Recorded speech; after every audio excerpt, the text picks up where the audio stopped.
Ba'zida vaznni kamaytirish yoki qandli diabetni bartaraf etish uchun amalga oshirilgan oshqozon kesish operatsiyalari foyda bermasligi mumkin.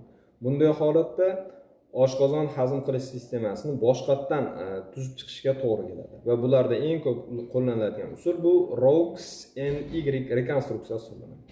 ROUX-NY rekonstruksiyasida ingichka ichak 12 barmoq ichak bilan birlashgan qismidan kesilib, ingichka ichakni to'g'ridan-to'g'ri qizilo'ngach va oshqozonning dastlabki qismiga qo'shib tikib qo'yiladi.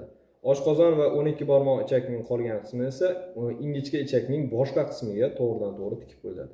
Buning natijasida iste'mol qilingan ovqat mahsuloti oshqozonga emas, qizilo'ngach orqali ingichka ichakka tushishi ta'minlanadi.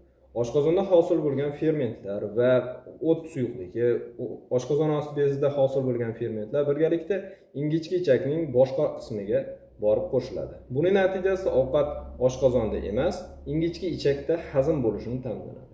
Bu operatsiya orqali maksimal darajada ovqat hazm qilish sistemasini saqlab qolishga harakat qilinadi.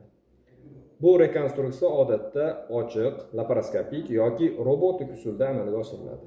Zamonaviy jarrohlikda ROUX-NY operatsiyasi eng ko'p qo'llaniladigan usullardan biri hisoblanadi. Xirurgiyaga oid bo'lgan foydali ma'lumotlar uchun sahifamga obuna bo'lishni unutmang.